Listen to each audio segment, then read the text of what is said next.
agendanya bang? Tadi agenda Kejagung, saya mau menghadap Kejaksaan Agung, tapi Jaksa Agung karena lagi sibuk, saya dialihkan ke Kepala Pusat Penerangan Hukum Jaksa Agung. Tapi pada intinya kata dari pihak Kejaksaan Agung sama aja, Jaksa Agung sama Kapusnya sama aja. Dan mereka telah menerima atensi saya, keinginan saya akan mereka teruskan ke Kejaksaan Tinggi dan ke Kejari Cirebon. Permintaan saya minta agar perkara ini, kalau seandainya, ini baru andai-andai, kami kalah di pra-peradilan, berkas yang ada dari penyidik, dalam hal ini Polda Jawa Barat, pihak kejaksaan harus hati-hati, lebih teliti, lebih cermat menerima berkas tersebut. Jangan sampai nanti sudah P21, pihak kepolisian mengatakan, tugas kami sudah selesai, ini ada di Kejaksaan Agung, di pihak kejaksaan. Ini bola panas.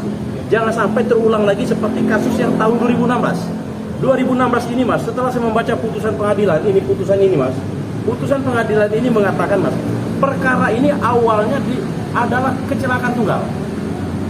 Telah dilakukan olah TKP oleh Satlantas dari ke Polres Cirebon Kota. Setelah itu beberapa lama kemudian, sekarang pangkatnya Ibtu Rudiana menangkap, membuat, kalau saya membaca dari sini ya, dia mempersiapkan surat perintah sendiri, mengajak anggotanya untuk menangkapin orang-orang tersebut. Ini bukan tertangkap tangan. Nah ini loh, ini banyak kejanggalan. Dalam perkara ini banyak kejanggalan. Bagi saya, kejanggalan ini kejanggalan luar biasa, bukan kejanggalan biasa. Ini kejanggalan luar biasa. Dari itu juga saya membaca juga dari putusan pengadilan ini. Putusan pengadilan ini mengatakan kalau penyebab kematian tersebut adalah salah satunya karena pukulan ada di rahang. Sementara yang sekarang menjadi narapidana ini pukulan tidak mematikan. Kalau saya membaca dari sini, yang justru yang mematikan itu adalah pukulan dari si Dani, memukul di rahang. Tetapi Dani itu sekarang pun dikatakan oleh pihak kepolisian adalah fiktif. Begitu juga si Andi. Si Andi ini awalnya pengejaran daripada mereka ini kan nongkrong di, seperti pernah saya sampaikan, nongkrong di depan SMP 11. Si Andi bercerita kalau mereka punya masalah pada ekstasi. Akhirnya si korban lewat menggunakan jaga ekstasi, dikejar. Yang provokatornya adalah si Andi, yang mengajak menangkap, mengejar, termasuk menganiaya pada si korban. Tetapi si Andi sendiri adalah fiktif. Berarti dua orang ini fiktif. Penyebab ini adalah fiktif dua-duanya. Berarti perkara ini adalah perkara fiktif. Tetapi orang-orangnya, perlu saya sampaikan lagi, orang-orangnya dihukum benaran, nggak tanggung-tanggung seumur hidup. Nah sekarang klien saya Peggy Setiawan mau dikorbankan juga. Makanya saya bela. Saya pun makanya saya bilang, saya sampaikan mas, dari awal ini mas, dari awal DPO itu ada 3 orang, si Andi, si Dani, si Peggy alias Perong, bukan Peggy Setiawan. Kenapa ditangkap Peggy Setiawan? Nah itu loh, sudah itu perlu saya sampaikan juga. Waktu DPO berarti orang tersebut udah jadikan tersangka.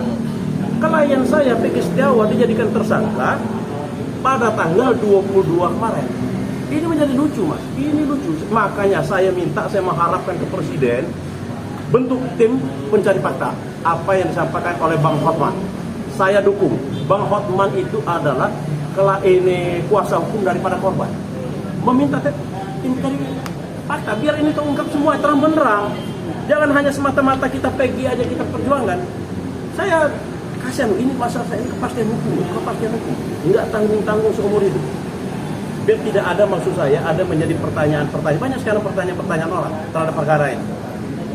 Bang, tapi udah nanya belum bang ke penyidik bang, kenapa ketika Peggy Setiawan ini ditangkap 2 DPO-nya itu dihilangkan bang, padahal sebelum Peggy Setiawan alias Perong ini ditangkap kan masih ada 3 DPO bang. Ya. Nah kenapa sih bang mungkin bang itu bang yang kejanggalan fiktif itu kenapa dihilangkan gitu bang, pertanyaannya bang? Saya tidak tahu kenapa ini, makanya saya bilang terhadap perkara ini saya ada 2 kemungkinan. Kemungkinan memang fiktif, kemungkinan ada yang ditutup, ada terselubung ditutup. Makanya saya minta pada rekan-rekan wartawan rekan-rekan wartawan aja yang bisa membongkar ini semuanya. Semoga terbongkar benar. Apa penyebabnya? Bang, terkait itu Rudiana juga nih Bang, itu kan bukan kewenangan dia ya Bang, harusnya Bang pada saat 2016 menangkap 6 terpidana dari korban tersebut Bang. Mungkin itu gimana sih Bang? Apakah dia bisa seperti itu sesuai SOP atau gimana mungkin Bang? Oh, nggak boleh dong. Dia kan jabatannya kanit narkoba, dan ada pimpinannya loh. Makanya saya bilang, Kapolresnya mana? Waktu itu kemana Kapolresnya? Sekarang Kapolresnya dipromosikan jadi bintang loh. Kemana Kapolresnya gitu loh? Ini kan dilangkain sama anggotanya. Kalau saya menjadi Kapolres ya seperti ini, terusan saja. Udah apa namanya, olah TKP dikatakan adalah kecelakaan, laka lantas tunggal, katanya udah jelas itu. Menjadi pertanyaan, ada apa terhadap perkara ini? Makanya saya meminta kepada Presiden, ayo cari tim pencari fakta sebenarnya. Bang, mungkin tapi ada kaitannya nggak sih Bang dengan kasus narkoba yang terjadi di Pelabuhan Cirebon 2016 itu mungkin Bang? Nah, saya nggak mau kalau kalian bertanya, bisa iya, bisa tidak.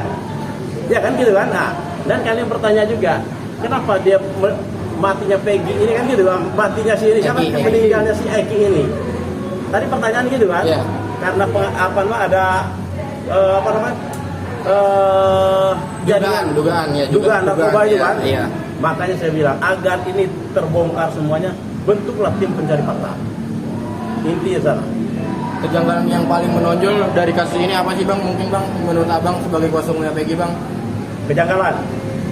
Satu saya bilang tadi, menurut Lantas mengatakan ini adalah kecelakaan tunggal. Oleh Reskrim tidak. Yang kedua, di sini saya lihat yang lebih berkuasa di dalam perkara ini adalah Ibtu Rudiana. Sekarang itu ya, belum itu dia lebih berkuasa di dalam perkara ini.